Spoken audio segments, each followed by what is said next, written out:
આજે આપણે ફોસ્ફરસના બીજા અગત્યના સંયોજનો ફોસ્ફરસના ક્લોરાઇડ અને ફોસ્ફરસના ઓક્સો એસિડ અથવા ફોસ્ફરસના ઓક્સી એસિડ સંયોજનો પર અભ્યાસ કરીશું. ફોસ્ફરસના તો કે બે ક્લોરાઇડ સંયોજનો બહુ અગત્યના છે, PCl3 અને PCl5. તો પહેલા જોઈએ PCl3. PCl3 ની બનાવટ, એનું સ્ટ્રક્ચર, સંકરણ, એનો ભૌમિતિક આકાર એટલે ભૌતિક ગુણધર્મો અને ત્યાર પછી આપણે તેના રાસાયણિક ગુણધર્મો વિશે અભ્યાસ કરીએ. એક્ઝામ પોઈન્ટ ઓફ વ્યૂ પણ અગત્યનો ટોપિક છે. તો જોજો સૌપ્રથમ બનાવટનો અભ્યાસ કરીએ તો શું કહે છે કે વ્હાઇટ ફોસ્ફરસ પરથી Cl2 ગેસ સીધો જ પસાર કરવામાં આવે, ડ્રાય Cl2, ભેજ રહિત Cl2 ને જ્યારે પસાર કરવામાં આવે, જો ભેજવાળો હોય તો એ ધડાકા થાય, એક્સપ્લોઝન થશે. પરિણામે તો કે ડ્રાયક્લોરિન વાયુને ઊંચા તાપમાને પસાર કરવામાં આવે. દાખલા તરીકે મારી પાસે આ ફોસ્ફરસ છે સોલિડ ફોર્મમાં, એમાં ડાયક્લોરિન ગેસ પસાર કરવાનો છે. ઊંચા તાપમાને પ્રક્રિયા કરતા એમાંથી PCl3 લિક્વિડ બને છે. PCl3 લિક્વિડ ફોર્મમાં જોવા મળે. અહીંયા 4 ફોસ્ફરસ, અહીંયા 4 PCl3, 4 તારી 12, અહીંયા 6 Cl2 ગેસ જોવા મળે છે. હવે શું કહે છે કે આ સફેદ ફોસ્ફરસની જ્યારે થાયોનિલ ક્લોરાઇડ સાથે પ્રક્રિયા કરવામાં આવે, મિત્રો થાયોનિલ ક્લોરાઇડને SOCl2 કહેવાય અને જો SO2Cl2 હોય તેને સલ્ફ્યુરાઇલ અથવા સલ્ફ્યુરિલ ક્લોરાઇડ કહેવાય. યાદ રાખો મિત્રો, સૌથી અગત્યનો ટોપિક, અગત્યનો પોઈન્ટ તો કે SOCl2 જ્યારે વ્હાઇટ ફોસ્ફરસ સાથે પ્રક્રિયા કરે છે ત્યારે PCl3 બનાવશે અને જ્યારે SO2Cl2 છે ત્યારે જો વ્હાઇટ ફોસ્ફરસ પ્રક્રિયા કરશે તો PCl5 પ્રકારનો સંયોજન બનાવશે. એટલે અગત્યનો મુદ્દો છે, ધ્યાન આપજો. તો અહીંયા પ્રક્રિયા દરમિયાન શું થાય છે કે આપણો સફેદ ફોસ્ફરસ P4 સોલિડ એ પ્રવાહી લિક્વિડ ફોર્મમાં જોવા મળે SOCl2, એની સાથે પ્રક્રિયા કરે છે ત્યારે એમાંથી શું બને છે, PCl3 લિક્વિડ બને છે. સાથે સાથે સલ્ફર ડાયોક્સાઇડ વાયુ ઉત્પન્ન થાય છે અને એની સાથે સાથે બાય પ્રોડક્ટમાં આપણને S2Cl2 પ્રાપ્ત થાય છે. મિત્રો, આ રિએક્શન તમે બેલેન્સ કરવા માટે તમારે રેડોક્સ, આપણે જે બેલેન્સ કરવાની પ્રક્રિયા ભણી ગયા એસિડિક બેઝિક માધ્યમમાં, એ પદ્ધતિને ફોલો કરવું પડે. પરીક્ષામાં એટલો સમય હોતો નથી, માટે તમારે ઇક્વેશન યાદ રાખવાનું. એટલે યાદ રાખો કે અહીંયા સલ્ફર 2 વખત છે ને, એની જગ્યાએ સલ્ફર આપણે કેટલી વખત કરીશું તો કે સલ્ફરને આપણે 4 વખત કરી દઈએ. તો અહીંયા 2S2Cl2 કરી દો આ રીતે. તો અહીંયા 2 × 4 થયા, તો અહીંયા પણ 4 કરી દો. તો ટોટલ સલ્ફર કેટલા થયા, 8 થયા. તો અહીંયા હું 8 SOCl2 મૂકી દઉં. ફોસ્ફરસ 4 વખત છે તો અહીંયા 4 ટાઈમ્સ મૂકી દઉં. તો તમે જુઓ 4 તારી 12, 12 ને 2 × 4 તો કેટલા થયા, 12 ને 4 16. તો અહીંયા 8 × 16 થઈ ગયા, 8 ઓક્સિજન. તો 4 × 8 ઓક્સિજન પણ થઈ ગયા. તમે આપણે યાદ રાખીશું. મિત્રો, ફરીથી એક વાર, આ શું છે, થાયોનિલ ક્લોરાઇડ છે અને આને શું બોલાય, સલ્ફર ક્લોરાઇડ. ઘણી વખત પૂછે છે કે PCl3 અને PCl5 ની થાયોનિલ ક્લોરાઇડ સાથે પ્રક્રિયા કરવામાં આવે છે તો કઈ પ્રક્રિયા દરમિયાન સલ્ફર ક્લોરાઇડ ઉત્પન્ન થાય છે, બરાબર છે? તો યાદ રાખજો, PCl3 ની પ્રક્રિયા દરમિયાન સલ્ફર ક્લોરાઇડ ઉત્પન્ન થાય છે. એની ફિઝિકલ પ્રોપર્ટી જોઈએ તો અહીંયા તમે જુઓ છો કે PCl3 ની અંદર ફોસ્ફરસ સાથે 3 ક્લોરીન જોડાયેલા છે. ફોસ્ફરસની ઇલેક્ટ્રોન રચના આપણે જોઈએ બોક્સના ફોર્મમાં આપણે, તો આ રીતે ફોસ્ફરસની અંદર S ની અંદર 2 કક્ષક અને P પ્રકારની કક્ષકોમાં 1 ઇલેક્ટ્રોન છે. અહીંયા 3 સિગ્મા બંધ બનાવવાના છે. એટલે 3 અહીંયા આપણે અયુગ્મિત ઇલેક્ટ્રોનની જરૂર પડે. પછી સંકરણ કયું થાય, અહીંયા સંકરણ થશે PCl3, સંકરણ થશે અહીંયા sp3 સંકરણ થશે, 3s અને 3p કક્ષકો. સંકલન થયું sp3. એટલે આકાર કેવો મળવો જોઈએ આપણને, સમચતુષ્ફલકીય. ક્યારે, જ્યારે 4 4 સંકૃત કક્ષકો સિગ્મામાંથી જોડાતી હોય ત્યારે. પરંતુ અહીંયા એક શું છે, લોન પેર છે. પરિણામે કે 109 ડિગ્રી 28 મિનિટનો જે ખૂણો થવો છે સમચતુષ્ફલકને કારણે, એ અહીંયા જોવા મળશે નહીં. કારણ કે લોન પેરને કારણે શું થશે તો કે લોન પેરને કારણે આ જે sp3 કક્ષક છે એની ગોળ ગોળ ફરશે, બરાબર છે? આમ ગોળ ગોળ ફરતી હોય એને કારણે PCl બંધ છે, એના જે બોન્ડ પેરના ઇલેક્ટ્રોન છે એ એનાથી અપાકર્ષણ નજીક આવે અને એને કારણે બંધ કોણ છે એ કેવું થઈ જશે તો કે 109.5 અથવા 109 ડિગ્રી 28 મિનિટથી ઘટી જશે. એટલે આનો આકાર કેવો થશે, એક્સરેમાં તમને આ દેખાય નહીં. એટલે આકાર કેવો બનશે, ત્રિકોણીય પિરામિડલ શેપ જોવા મળશે. રંગવિહીન ધુમ્યમાન પ્રવાહી છે. એ અધ્રુવીયની જેમ benzene, carbon disulphide, chloroform, carbon tetrachloride, ether જેવા કાર્બનિક દ્રાવકોમાં દ્રાવ્ય થાય છે. રાસાયણિક ગુણધર્મોની ચર્ચા કરીએ તો એ જ્યારે પાણીના સંપર્કમાં આવે અથવા ભેજવાળી હવાના જ્યારે સંપર્કમાં આવે છે ત્યારે તે પ્રક્રિયા કરીને એ ફોસ્ફરસ એસિડમાં S3PO3 માં ફેરવાય છે. તો જોઈએ આપણે અહીં શું છે, અહીંયા PCl3 છે. કેવા સ્વરૂપમાં જોવા મળે? લિક્વિડ ફોર્મમાં જોવા મળે. ભેજ સાથે એટલે કે પાણી સાથે પ્રક્રિયા કરે અને પ્રક્રિયા કરે એ દરમિયાન અહીંયા શું છે, અહીંયાથી Cl દૂર થાય તો અહીંયા P બને, તો P સાથે શું જોડાય? અહીંયા OH જોડાય, એટલે અહીંયા પ્રક્રિયા થઈને POH થ્રાઇસ બને.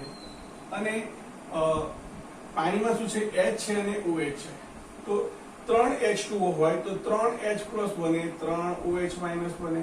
તો P સાથે 3 OH જોડાયા તો 1 Cl સાથે 1 H પ્લસ, તો 3 Cl સાથે 3 H પ્લસ, એટલે આ રીતે 3 HCl જોવા મળે.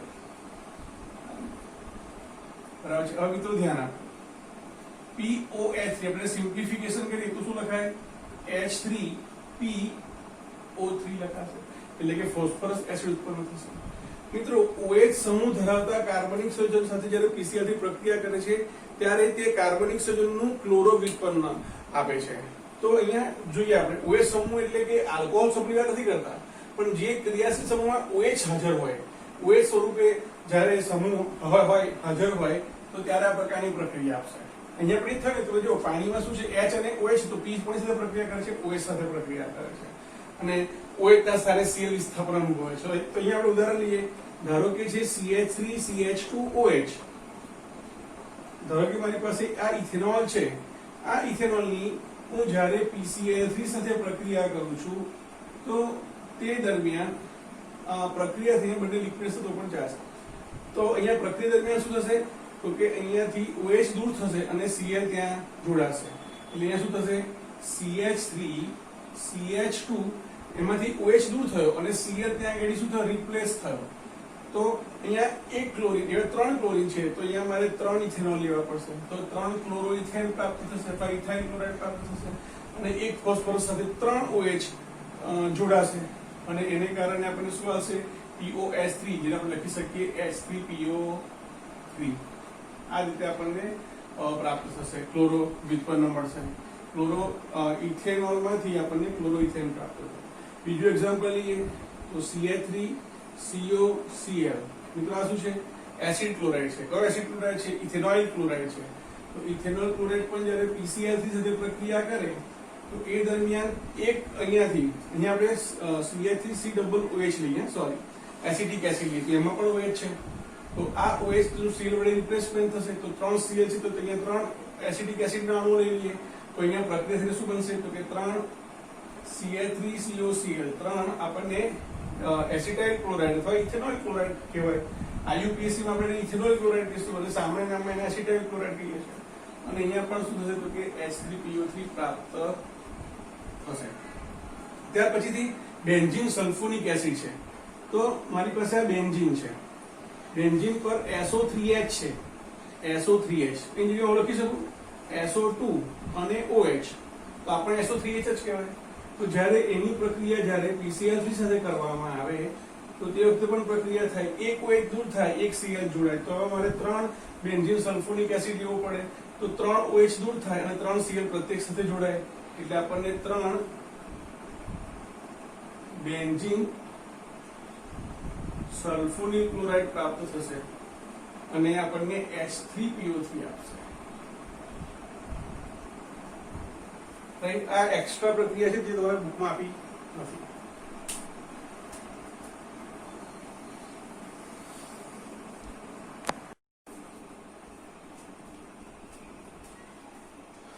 મિત્રો હવે આપણે ફોસ્ફરસના પેન્ટાક્લોરાઇડ સંયોજનો વિશે આપણે અભ્યાસ કરીએ. તો સૌપ્રથમની બનાવટ જોઈએ. તો મિત્રો આપણે PCl3 ની બનાવટ જોઈ હતી, જેની અંદર આપણે સફેદ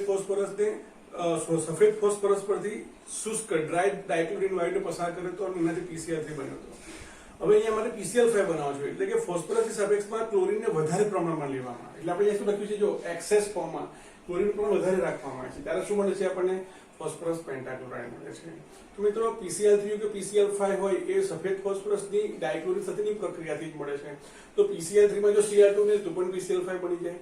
આથી ફોસ્ફરસ ટ્રાયક્લોરાઇડની ક્લોરિનેશનની પ્રક્રિયા કરવામાં આવે તો પણ આપણને ફોસ્ફરસ પેન્ટાક્લોરાઇડ પ્રાપ્ત થાય છે. ત્રીજી અને અગત્યની પ્રક્રિયા, પહેલા તો યાદ કરો મિત્રો, PCl3 માં આપણે શું કર્યું? PCl3 ની અંદર આપણે સફેદ ફોસ્ફરસ છે એ સફેદ ફોસ્ફરસની થાયોનિલ ક્લોરાઇડ સાથેની રાસાયણિક પ્રક્રિયા કરી હતી અને થાયોનિલ ક્લોરાઇડ સાથેની રાસાયણિક પ્રક્રિયાથી આપણને H3PO3 PCl3 પ્રાપ્ત થયો હતો, SO2 પ્રાપ્ત થયો હતો અને H2Cl2 સલ્ફર ક્લોરાઇડ પ્રાપ્ત થયો હતો. પરંતુ જ્યારે PCl5 ની SOCl2 નહીં પરંતુ SO2Cl2 સાથે પ્રક્રિયા કરવાની છે. પેલો થાયોનિલ ક્લોરાઇડ હતો SOCl2 અને આ SO2Cl2 છે, સલ્ફ્યુરાઇલ ક્લોરાઇડ છે. એની સાથે પ્રક્રિયા કરવામાં આવે છે તો ફોસ્ફરસ પેન્ટાક્લોરાઇડ અને સલ્ફર ડાયોક્સાઇડ ગેસ મળે. અહીંયા સલ્ફર ક્લોરાઇડ મળતો નથી, એટલે ખાસ યાદ રાખવાનું છે મિત્રો. હવે ફિઝિકલ પ્રોપર્ટીની વાત કરીએ તો સૌપ્રથમ સંકરણની વાત કરીએ તો મિત્રો અહીંયા PCl5 ની અંદર 5 Cl પરમાણુ ફોસ્ફરસ સાથે જોડાયેલા છે. 5 Cl જોડાયા છે એટલે કે 5 સિગ્મા બંધ જોઈએ. 5 સિગ્મા બંધ માટે 5 યુગ્મિત ઇલેક્ટ્રોન જોઈએ. તો તે વખતે ફોસ્ફરસની ભૂમિ અવસ્થા ધરાવસ્થામાં 3s માં રહેલા 2 ઇલેક્ટ્રોન છે એ ઉત્તેજિત થઈને તેમાંથી એક ઇલેક્ટ્રોન એ 3d માં જતો રહે છે અને એને કારણે 5 અયુગ્મિત ઇલેક્ટ્રોન પ્રાપ્ત થાય છે અને એને કારણે આપણને sp3d સંકરણ જોવા મળે છે. sp3d સંકરણની અંદર આપણને તો કે આ પ્રકારે ત્રિકોણીય દ્વિપિરામિડલ TBP ત્રિકોણીય બાયપિરામિડલ પ્રકારનું બંધારણ જોવા મળે છે, જેની અંદર 3 sp3d સંકૃત કક્ષકો આ રીતે એક જ સમતલમાં જોવા મળે છે. આ રીતે આ કેવું છે, સમક્ષિતિજ છે અને એની ઉપર આ રીતે અક્ષલમાં આપણે બીજા 2 Cl જોવા મળે છે. અહીં મિત્રો 5 PCl બંધ થયા. 3 PCl બંધ છે એક સમતલમાં, એક PCl બંધ છે એ સમતલની ઉપર અને બીજો છે સમતલની નીચે જોવા મળે. એટલે ઉપર એક પિરામિડ બને, નીચે એક પિરામિડ બને, એટલે એને ત્રિકોણીય એક પિરામિડ, ત્રિકોણીય દ્વિપિરામિડ તરીકે ઓળખવામાં આવે છે. મિત્રો અહીંયા 5 PCl બંધ છે એ સમતુલ્ય એક સરખા બંધ લંબાઈ ધરાવતા હોતા નથી. અહીંયા 120 જે આપણે સમતલીય PCl 3 બંધો છે એ સમતુલ્ય છે, એક સરખી બંધ લંબાઈ ધરાવે છે, બરાબર છે, અને એ 120 ડિગ્રીના ખૂણે ગોઠવાયેલા છે, માટેની સ્થાયીતા વધારે હોય છે. જ્યારે PCl4 અને PCl5 જે છે, બરાબર છે, એ 90 ડિગ્રીથી બીજા PCl બંધ સાથે જોડાયેલા છે. પરિણામે અહીંયા બંધમાં ભાગ લેતા બંધકારક ઇલેક્ટ્રોનિક બોન્ડ અને આ બંધકારક ઇલેક્ટ્રોનિક બોન્ડ એટલે કે અક્ષીય અને આ બિનઅક્ષીય જે બંધો છે એમની વચ્ચેના ઇલેક્ટ્રોન યુગ્મના અપાકર્ષણને કારણે આ જે બંધ છે એ થોડોક લાંબો જોવા મળે છે. તમે અહીંયા જોઈ શકો છો કે અહીંયા જે અક્ષીય બંધ છે બે એ કેવા છે તો કે PCl બંધની બંધ લંબાઈ 202 કરતા તો કે વધારે છે, 240 પિકોમીટર જોવા મળે છે. આમ કહી શકાય કે PCl નું જે બંધારણ છે PCl5 નું એની અંદર તો કે 2 જુદા જુદા પ્રકારની બંધ લંબાઈ ધરાવતા હોવાને કારણે તે PCl3 આપણે આગળ ભણી ગયા ત્રિકોણીય પિરામિડલ જે શેપ હતો એના કરતા ઓછા થાય છે, કારણ કે એમાં 3 PCl બંધ કેવા હતા, એક સરખા સમતુલ્ય હતા. જ્યારે અહીંયા જુદા જુદા પ્રકારના બંધ હોવાને કારણે તો કે એની સ્થિરતા પ્રમાણમાં ઓછી હોય છે. રાસાયણિક ગુણધર્મોની ચર્ચા કરીએ તો PCl3 ને જ્યારે આપણે પાણી સાથે જ્યારે સંપર્કમાં લાવવામાં આવે છે ત્યારે એક જ તબક્કામાં પ્રક્રિયા થઈને ફોસ્ફરસ એસિડ H3PO3 બનતો હતો. હવે અહીંયા તો કે જ્યારે PCl5 ને ભેજવાળી હવા અથવા પાણીના સંપર્કમાં જ્યારે લાવવામાં આવે છે તો જળ વિભાજન થાય છે, 2 તબક્કામાં પ્રક્રિયા થાય છે.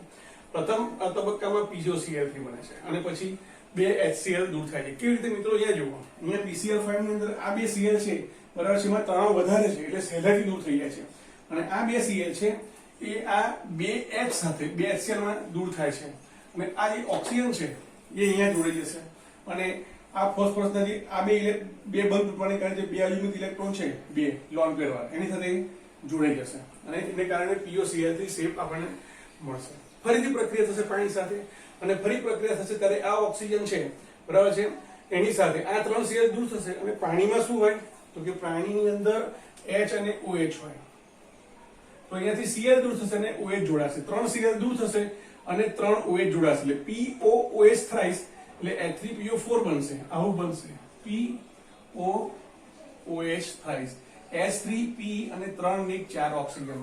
તો આ પ્રકારે આપણને ફોસ્ફોરિક એસિડ મળશે. PCl3 માં આપણને એક જ તબક્કામાં ફોસ્ફરસ એસિડ બનતો હતો, જ્યારે અહીંયા PCl5 2 તબક્કામાં પ્રક્રિયા કરીને H3PO4 ફોસ્ફોરિક એસિડ આપે છે. પેલામાં આપણે OH સાથે પ્રક્રિયા કરેલી, OH સમૂહ ધરાવતા કાર્બનિક સંયોજનો જ્યારે PCl3 સાથે પ્રક્રિયા કરે છે ત્યારે ત્રણ સંયોજન OH સમૂહ ધરાવતા એ 3 ક્લોરોવિત્તમાં ફેરવાય છે. પણ અહીંયા ફક્ત એક જ આલ્કોહોલ એટલે એક જ કાર્બનિક સંયોજન પ્રક્રિયા કરીને એક જ ક્લોરોવિત્તપન્ન આપશે. તો અહીંયા તમે જુઓ, અહીંયા PCl5 છે, ત્યાં અહીંયા 3 હતા, ત્યાં આપણે 3 લીધા હતા PCl3 માં, અહીંયા આપણે 1 જ લઈશું. કેમ આવું થયું? કારણ કે તમે જુઓ છો કે અહીંયા આગળ PCl5 ની અંદર જે અક્ષીય પ્રકારના જે 2 ક્લોરીન છે સહેલાઈથી દૂર થાય છે, અને પરિણામે અહીંયા પ્રક્રિયા દરમિયાન શું થશે તો કે ધારો કે ઉપરનું Cl છે એ OH ને રિપ્લેસ કરશે, અહીંયા Cl લાગી જશે, એટલે CH3CH2Cl બની જશે. બરાબર છે? તો હવે અહીંયા થયું શું તો હવે આ જે H છે, આ H પેલા નીચેનો જે Cl છે એની સાથે પ્રક્રિયા કરશે અને એમાંથી તો કે HCl ઉત્પન્ન કરશે. તો બાકી શું રહ્યું તો કે બાકી રહ્યો ઓક્સિજન. બરાબર છે? તો આ ઓક્સિજન પેલા PCl સાથે પ્રક્રિયા કરશે આગળ નિયમન અને POCl3 માં ફેરવાશે. POCl3 માં ફેરવાશે. પેલામાં આપણને ફોસ્ફરસ એસિડ મળતો હતો, અહીંયા બંને પ્રક્રિયા દરમિયાન આપણને શું મળશે? POCl3 પ્રાપ્ત થશે. એટલે આ પ્રક્રિયા તમારે ખાસ યાદ રાખવી પડશે, MCQ ના પોઈન્ટ ઓફ વ્યૂ અગત્યની છે. હવે શું કહે છે કે PCl5 ને જ્યારે ગરમ કરવામાં, PCl ઘન પદાર્થ છે, સફેદ ઘન પદાર્થ છે પીળાશ પડતો, આ PCl5 ને જ્યારે ગરમ કરવામાં આવે છે ત્યારે તો પહેલા તે ઉર્ધ્વપાતન પામે છે. એટલે આવું કહી શકાય કે PCl5 સોલિડ ને તમે જ્યારે ગરમ કરો છો એ દરમિયાન પહેલા તે એ PCl5 ગેસિયસ માં ફેરવાય છે, લિક્વિડ માં ફેરવાયા વગર સીધો જ ગેસિયસ ફોર્મમાં આવે છે. અને હજુ વધારે જ્યારે બંધ પાત્રમાં પ્રક્રિયા કરવામાં આવે છે તો એ વખતે એમાંથી PCl3 બને છે અને Cl2 ગેસ મુક્ત થાય છે. તમે જો તો PCl5 ની બનાવટ માટે જે પ્રક્રિયા લખી આપણે એ જ પ્રક્રિયાની રિવર્સ પ્રોસેસ છે તેમ કહી શકાય. અને મિત્રો તમને કદાચ દેખાતું નહીં હોય આગળના રિએક્શન તો જો શું કે છે તો કે કેટલીક ધાતુઓ સાથે જ્યારે PCl5 પ્રક્રિયા કરે છે ત્યારે તે ધાતુના તે હેલાઇડમાં ફેરવાય છે. Ag હોય તો AgCl માં ફેરવાય છે, અને જો ટીન હોય, સ્ટેનસ ટીન હોય તો એ ટીનના ક્લોરાઇડમાં ફેરવાય છે. બરાબર છે? તો આ રીતે તમારે પ્રક્રિયાઓ યાદ રાખવાની છે. મિત્રો હવે આપણે ફોસ્ફરસના ઓક્સો એસિડ પ્રકારના સંયોજનોનો અભ્યાસ કરીએ. ફરી કહું છું, ઓક્સો એસિડ કોમન શબ્દ છે. તો ફોસ્ફરસ જુદા જુદા ઓક્સિજન ધરાવતા અનેક પ્રકારના ઓક્સો એસિડ સંયોજનો આપે છે. ઓક્સો એસિડ એટલે શું? જેમાં ઓછામાં ઓછો એક H પરમાણુ OH સ્વરૂપે નોન મેટલ સાથે જોડાયેલ હોય, અધાતુ સાથે જોડાયેલ હોય. તમે જુઓ અહીંયા H3PO ઓર્થોફોસ્ફોરિક એસિડ, H3PO3 ઓર્થોફોસ્ફરસ એસિડ, અથવા ફોસ્ફોરસ નંબરો ને ફોસ્ફરસ બોલો તો પણ ચાલે, H3PO2 હાઇપોફોસ્ફરસ એસિડ.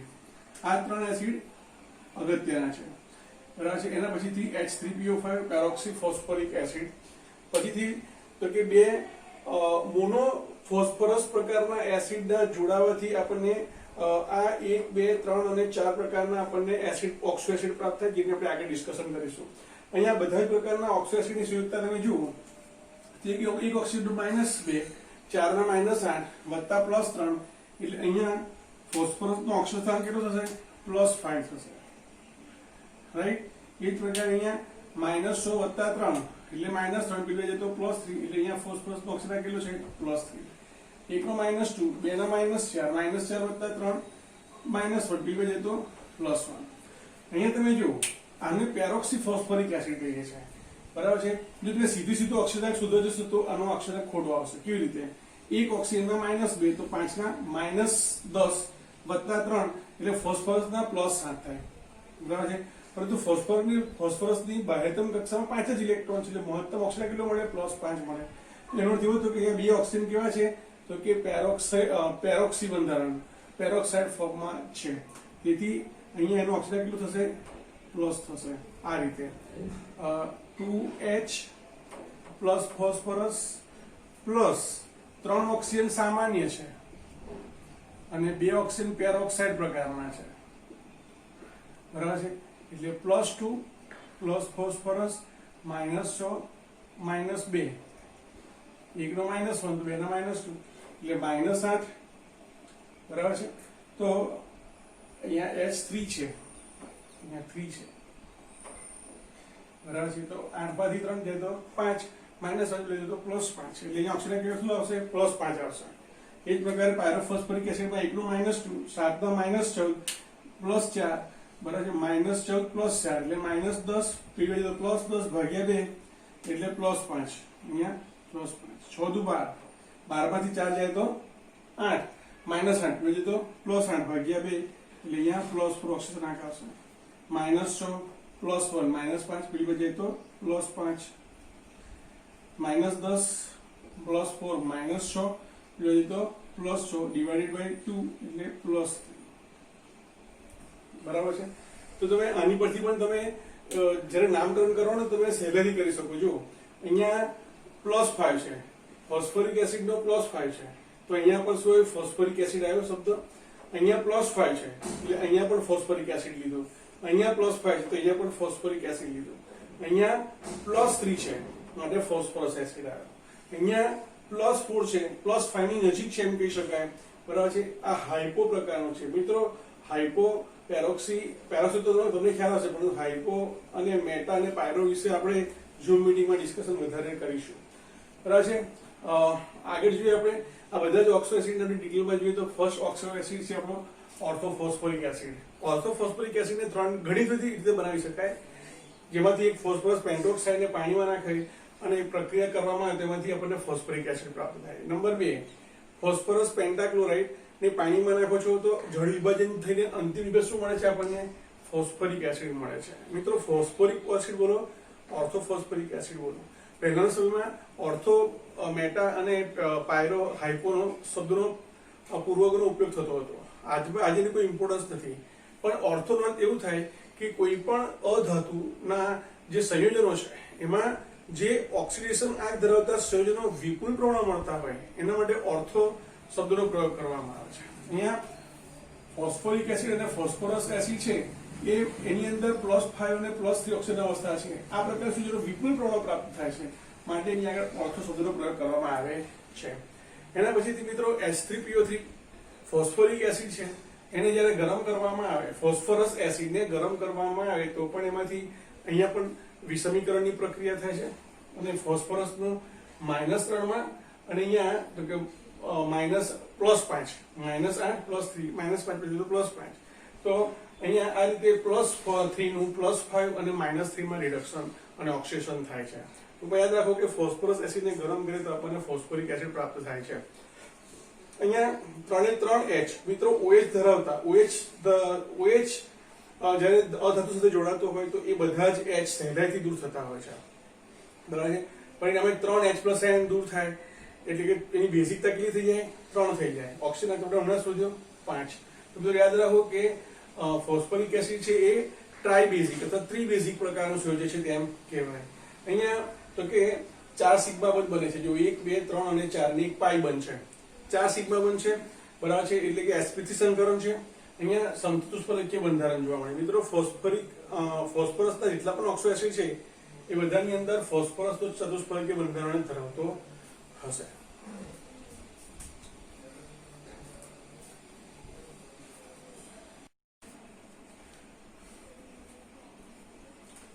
બીજા બે અગત્યના ફોસ્ફરસના ઓક્સો એસિડ જોઈએ, 3 ઓક્સો એસિડ જોઈશું, ઓર્થોફોસ્ફરસ એસિડ, હાઇપોફોસ્ફરસ એસિડ અને પેરોક્સીફોસ્ફોરિક એસિડ। એમાં આવી અગત્યના છે, ધ્યાન આપો અહીંયા। ઓર્થો શબ્દનો પ્રયોગ તમને ખબર છે, ઓર્થો શબ્દનો પ્રયોગ ક્યારે કરવામાં આવે તો કે જે ઓક્સો એસિડ ની અંદર જે અધાતુ છે એ મહત્તમ ઓક્સિડેશન આંક ધરાવતા હોય અને આવા ઓક્સિડેશન આંક ધરાવતા મહત્તમ નહીં પરંતુ જે ઓક્સિડેશન આંક ધરાવતા ઓક્સો એસિડ વિપુલ પ્રમાણમાં પ્રાપ્ય હોય તેવા ઓક્સો એસિડની આગળ ઓર્થો શબ્દનો પ્રયોગ થતો હતો ભૂતકાળમાં। અત્યારે એનો કોઈ ઉપયોગ થતો નથી, એટલે ઓર્થો શબ્દનો પ્રયોગ કરો ના કરો ચાલે। ઓર્થો શબ્દથી એસિડને ઓળખી શકાય નહીં અત્યારના સંજોગોમાં, બરાબર છે। જૂના સમયની અંદર એનો ઓર્થો શબ્દનો પ્રયોગ કરતા હતા કારણ કે આવા ઓક્સો એસિડ અન્ય ઓક્સો એસિડ કરતા વધારે મળતા હતા। મિત્રો ફોસ્ફોરિક એસિડમાં +5 ફોસ્ફરસનો ઓક્સિડેશન આંક હતો અને અહીંયા તો કે ઓક્સિડેશન આંક કેટલો છે તો કે અહીંયા આપણી પાસે ઓક્સિજન આંક કેટલું છે? +3 છે। તો મહત્તમ ઓક્સિડેશન આંક હોય તેને ઇક વડે ઇક પ્રત્યય લાગે અને એનાથી ઓછો ઓક્સિડેશન આંક હોય તો અસ પ્રત્યય લાગે, એટલે પેલામાં ફોસ્ફોરિક હતું કારણ કે +5 ઓક્સિડેશન આંક હતો અને અહીંયા +3 છે એટલે આપણે ફોસ્ફરસ એસિડ તરીકે એને ઓળખીએ છીએ। સાથે સાથે મિત્રો ફોસ્ફરસ એસિડ જે છે, બરાબર છે, જે ફોસ્ફોનિક એસિડના નામથી ઓળખાય છે અને હાઇપોફોસ્ફરસ એસિડ છે ફોસ્ફેનિક એસિડના નામથી ઓળખાય છે। મિત્રો ઓર્થો શબ્દનો કોઈ અર્થ નથી, પરંતુ હાઇપો શબ્દ શું સમજાવે છે તો સમજો કે હાઇપો એટલે જે એસિડમાંથી તે બનેલો હોય એમાં ઓક્સિજનનું પ્રમાણ ઓછું હોય। અહીંયા 3 છે, અહીંયા ઓક્સિજનનું પ્રમાણ ઓછું છે માટે ફોસ્ફરસ એસિડમાંથી એક ઓક્સિજન દૂર થયો અને જે મળ્યો એને આપણે હાઇપો ફોસ્ફરસ એસિડ તરીકે ઓળખીએ છીએ. ફરીથી યાદ રાખો કે ફોસ્ફરસ હોય તો ફોસ્ફોનિક અને હાઇપોફોસ્ફરસ હોય તો ફોસ્ફિનિક તરીકે. પેલું સ્ફિનિક અને આ સ્ફોનિક એટલો શબ્દનો પ્રયોગ ફેરફાર જોવા મળે છે. બનાવટની અંદર P4O6 ફોસ્ફરસ ટ્રાયોક્સાઇડને પાણીમાં નાખવામાં આવે તો ફોસ્ફરસ એસિડ પડે. PCl3 ની પ્રક્રિયા આપણે આગળ જોઈ ગયા, પાણીમાં ઉમેરી છે ત્યારે આપણને ફોસ્ફરસના ઓક્સો એસિડ ફોસ્ફરસ એસિડ પ્રાપ્ત થાય છે. આ એનું બંધારણ છે, બરાબર છે. અહીંયા પણ sp3 સંકરણ જ છે, નિર્બળ ડાયપ્રોટિક એસિડ છે, કારણ કે તમે જુઓ અહીંયા બે OH છે. ફોસ્ફરસ સાથે જ્યારે HOH સ્વરૂપે જોડાયેલો હોય તો તે H+ આયન મુક્ત કરવાની વૃત્તિ ધરાવે છે. શા માટે? કારણ કે O અને H માં વિદ્યુત ઊર્જાનો તફાવત મોટો છે, પરિણામે ઓક્સિજન હાઇડ્રોજન વચ્ચેના બંધના ઇલેક્ટ્રોનને પોતાની તરફ ખેંચી લે છે, એટલે H+ સ્વરૂપે દૂર થાય છે. ત્યારે ફોસ્ફરસ અને હાઇડ્રોજનની વિદ્યુતતા લગભગ સરખા પ્રકારની છે, સમાન પ્રકારની છે, એટલે ખાસ વિદ્યુત ઊર્જાનો તફાવત ન હોવાને કારણે pH બંધમાંથી H નું આયનીકરણ H મુક્ત થતો H+ સ્વરૂપે મુક્ત થતો નથી. આમ અહીં બે OH હોવાને કારણે બે H+ આયન મુક્ત કરે છે, માટે કહી શકાય કે તે દ્વિબેઝિક એસિડ છે, બરાબર છે. અને એનો ઓક્સિજન આપણે આગળ શોધ્યો છે +3 છે. સારું, એના પછીથી H3PO2 જે ફોસ્ફરસ એસિડમાંથી એક ઓક્સિજન દૂર થવાને કારણે મળ્યો છે, એ બીજા ફોસ્ફેનિક એસિડના નામથી ઓળખાય છે. અહીંયા ઓક્સિજન કેટલો થાય તો કે -4 +3, -1 પીટવાય તો +1, તો અહીંયા ફોસ્ફરસ એસિડ હાઇપોફોસ્ફરસ એસિડ છે એનો ઓક્સિજન કેટલો છે +1 છે. અહીંયા તમે એનો આકાર જુઓ, અહીંયા એક જ OH છે, અહીંયા બે OH હતા એટલે બે H+ આયન મુક્ત થયા. અહીંયા એક OH છે, એક H+ આયન મુક્ત થાય, માટે મોનોબેઝિક છે તેમ કહેવાય. મિત્રો સાથે સાથે શું કહે છે કે ઓક્સો એસિડ ની અંદર જેમ અહીંયા ફોસ્ફરસના ઓક્સો એસિડમાં જેમ pH બંધની સંખ્યા વધારે તેમ તે રિડક્શન કરવાનો ગુણ ધરાવે છે, એટલે કે રિડક્શન સામેવાળાનું રિડક્શન કરવાનો ગુણ ધરાવે છે, એટલે કે રિડક્શન કરતા તરીકે વર્તે. શા માટે? તમે જુઓ અહીંયા એક H છે, ઓર્થો ફોસ્ફોરિક એસિડમાં એક પણ H સીધો P સાથે જોડાયેલો ન હતો, ત્યારે ઓક્સિજન +5 હતો. અહીંયા +3 છે અને અહીંયા ઓર ઘટી ગયો, અહીંયા કેટલો થઈ ગયો +1 થઈ ગયો. તો +1 હોય તો એ પોતાની તો કે એ શું કરે, એ રિડક્શન કરતા તરીકેનો ગુણ ઉત્પન્ન કરે છે. અહીંયા આપણે એનું એક્ઝામ્પલ પણ જોઈ શકીએ છીએ. આપણે કેવી રીતે? તો કે અહીંયા Ag+ છે, Ag+ નું Ag માં રિડક્શન થાય છે, બરાબર છે. અને અહીંયા ફોસ્ફરસ જે છે એ પોતે પોતાનું ઓક્સિડેશન કરે છે. કેવી રીતે? તો કે અહીંયા ફોસ્ફરસ +1 છે અને અહીંયા ફોસ્ફરસ +5 છે. આમ પોતાનું ઓક્સિડેશન અને બીજાનું રિડક્શન કરવાનો ગુણ દર્શાવે છે. H3PO5, બરાબર છે. એમાં તમે જો H3PO4 એ ફોસ્ફોરિક એસિડ અને એમાં એક ઓક્સિજન ઉમેરે એટલે H3PO5 થઈ ગયું.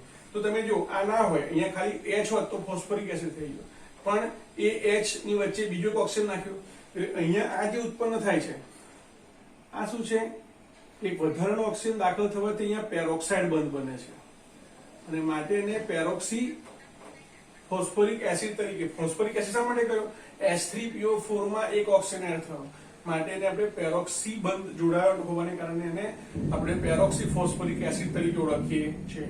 ઓક્સિજન નંબર તો કે એના જેટલો થશે, કોના ફોસ્ફોરિક એસિડ જેટલો થશે, બરાબર છે, +5. હમણાં આપણે આગળ જોયું હતું, બરાબર છે. આનો -2 થાય, આનો +2 થાય, OH નો -1, ફોસ્ફરસ નો +1, OH નો આખાનો -1, ફોસ્ફરસ નો +1, આ ઓક્સિજન નો -1, આનો +1, તો +2 +1 +2 3 4 5 એટલે એનો ઓક્સિજન નંબર 5 છે. 3 OH છે એટલે એ 3 H મુક્ત થાય, એટલે એની બેઝિકતા કેટલી છે 3 છે. મિત્રો અત્યાર સુધીમાં આપણે 4 ઓક્સો એસિડ જોયા, બરાબર છે. એની સાથે 4 ઓક્સો એસિડ જોયા. તમે જુઓ દરેકમાં P ડબલ બોન્ડ O તો હોય જ, એટલે ફોસ્ફરસના કોઈ પણ ઓક્સો એસિડ હોય એમાં ઓછામાં ઓછો એક P ડબલ બોન્ડ O હોય, સાથે સાથે ઓછામાં ઓછો એક OH હોય મિત્રો, બરાબર છે. અને તેમાં pH બંધ હોઈ શકે, બરાબર છે. ધારો કે અહીંયા pH બંધ છે, અહીંયા પણ pH બંધ છે, પણ જ્યારે ડાયફોસ્ફોરિક એસિડ હોય એટલે જ્યારે ફોસ્ફરસના બે અણુ જોડાતા હોય તો તેવા સંજોગોની અંદર કાં તો PP બંધ હોય કાં તો pH બંધ હોય, પણ PP બંધ અને pH બંધ બંને એક સાથે અસ્તિત્વમાં હોતા નથી.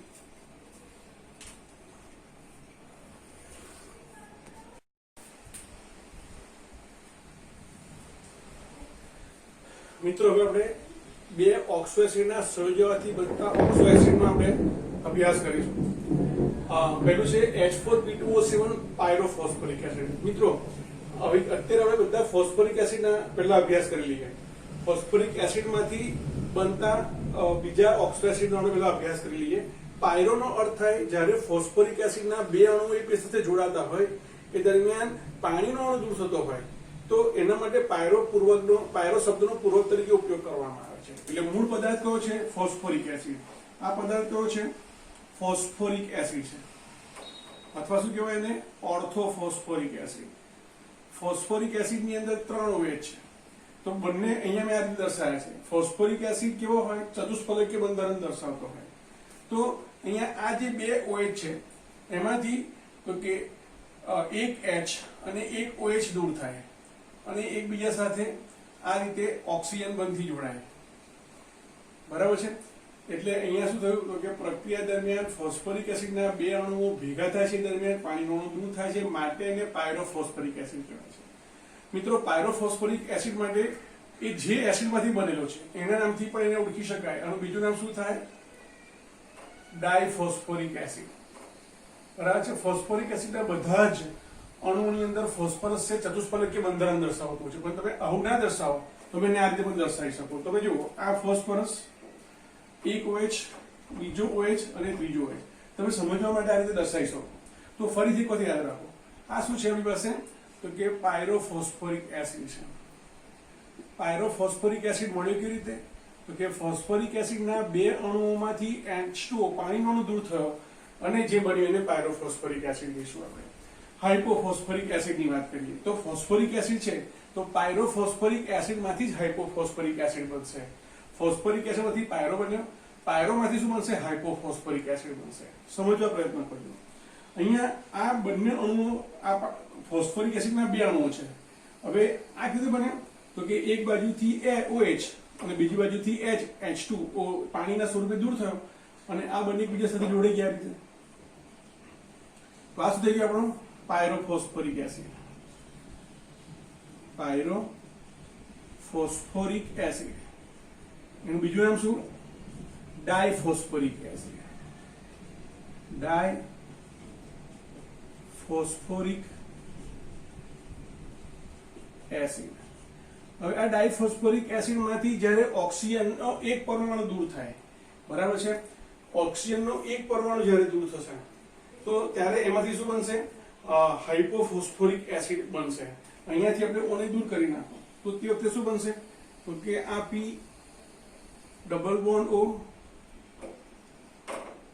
P double bond O, OH, અહીંથી ઓક્સિજન નીકળી ગયો, P double bond O, OH અને OH.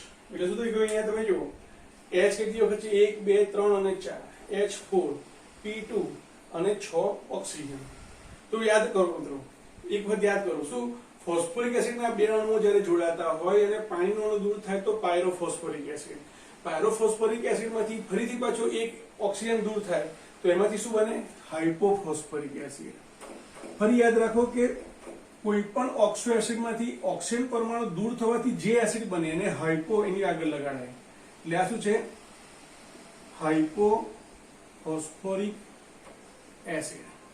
હજુ પણ ફોસ્ફોરિક એસિડની વાત કરીએ તો મિત્રો, ફોસ્ફોરિક એસિડના 2 અણુમાંથી H2 દૂર થાય તો પાયરો લગાવાય, પણ અહીંયા ફોસ્ફોરિક એસિડના એક જ અણુમાંથી પાણીનો અણુ દૂર થાય, બરાબર છે? એટલે H2O દૂર થાય, બરાબર છે? અને ધારો કે આ રીતે લઈએ, આ રીતે H2O દૂર થાય તો અહીંયા ઓક્સિજન છે તો અહીંયા આપણને બંધારણ કેવું મળશે? P double bond O, OH અને આ રીતે સંવર્ગ બંધથી ઓક્સિજન જોડાશે. તો આને શું કહેવાય? Meta phosphoric acid. એને આપણે આ રીતે પણ લખી શકીએ સૂત્રના ફોર્મમાં HPO3. પણ મિત્રો, મેટાફોસ્ફોરિક એસિડ ક્યારેય મોનોમેરિક ફોર્મમાં એકલ અણુ સ્વરૂપે જોવા મળતો નથી. તે કાં તો જોડાઈને એક વિશાળ અણુ બનાવતો હોય જેને પોલીમેટાફોસ્ફોરિક એસિડ કહેવાય, અથવા તેના અણુઓ જોડાઈને ચક્રી રચના બનાવતા હોય એને સાયક્લોમેટાફોસ્ફોરિક એસિડ કહેવાય. તો યાદ રાખો, મેટાફોસ્ફોરિક એસિડ છે એ ક્યારેય એકલ અણુ સ્વરૂપે અસ્તિત્વ ધરાવતો નથી, પરંતુ તે તેનાથી વધારે 2 3 કે તેનાથી વધારે અણુઓ જોડાઈને એ ચક્રીય પ્રકારના અથવા શૃંખલા પ્રકારના પોલીમેટાફોસ્ફરિક એસિડ આપે છે. અહીંયા 3 જોડાય છે. કેવી રીતે? તો કે જો આ ફોસ્ફરિક એસિડનો એક અણુ છે, અહીંયાથી OH, અહીંયાથી એક H2O નો અણુ ગયો, આ જોડાઈ ગયા, અહીંયાથી પણ H2O નો અણુ દૂર થયો, આ રીતે. બરાબર છે? તો આ રીતે જ્યારે અણુ જોડાતા હોય આને શું કહીશું આપણે? Try meta phosphoric acid. મિત્રો અહીંયા 2H વધારે હશે, H અહીંયા 3 વડે ગુણી નાખો, અહીંયા 3 ફોસ્ફર છે, 3 વડે ગુણી નાખો તો શું બની જશે? H3PO3 બની H 3 વખત, બરાબર છે, P 3 વખત અને ઓક્સિજન 9 વખત થવો જોઈએ, બરાબર છે. પણ અહીંયા તમે જુઓ તો અહીંયા હાઇડ્રોજન 1 2 3 4 અને 5, 2 હાઇડ્રોજન વધારે છે કારણ કે 2 છેડા પર આપણે H મૂકવા પડશે, બરાબર છે. પણ એનું સામાન્ય બંધારણ તમે જુઓ તેની અંદર આપણને ઉપર છે એ પ્રકારે જ આપણને HPO3 પ્રકારનું બંધારણ જોવા મળશે. અહીંયા તો જેટલા છે તેટલા ને તેટલા, અહીંયા 3 ટાઈમ્સ કરો એટલા ટાઈમ્સ જ અહીંયા આપણને અણુ જોવા મળે. આ શું છે? સાયક્લો મેટા ટ્રાય ફોસ્ફોરિક એસિડ. બરાબર છે. બેમાંથી કોઈ પણ પ્રકાર એટલે કે 2 પ્રકારે પોલીમેટાફોસ્ફરિક એસિડ અણુઓ બનાવે છે. છેલ્લે પાયરોફોસ્ફરસ એસિડ. જો શબ્દ સમજાવે છે, આ પાયરોફોસ્ફોરિક એસિડ છે, આ પાયરોફોસ્ફરસ એસિડ છે, તો આપણે ફોસ્ફરસ એસિડ લેવાનો છે. અહીંયા ફોસ્ફરસ એસિડ લેવાનો છે અને ફોસ્ફરસ એસિડ હોય અને એના જ્યારે 2 અણુઓ જોડાતા હોય તો તે દરમિયાન પાણીનો અણુ દૂર થાય એટલે અહીંયાથી OH, અહીંયાથી H દૂર થાય અને એકબીજા સાથે જ્યારે આ રીતે જોડાય તો અહીંયા જે બન્યું એને શું કહીશું આપણે? પાયરોફોસ્ફરસ એસિડ. પેલો પાયરોફોસ્ફોરિક હતો, આ પાયરોફોસ્ફરસ એસિડ છે. સાથે સાથે મિત્રો ફોસ્ફરસ એસિડમાંથી જો તમે એક H2 દૂર કરી નાખો અહીંયાથી, બરાબર છે, એક H2 નહીં, એક ઓક્સિજન દૂર કરી નાખો અહીંયાથી તો શું બની જાય? P double bond O H અને OH. તેને આપણે શું કહીએ છીએ? હાઇપોફોસ્ફરસ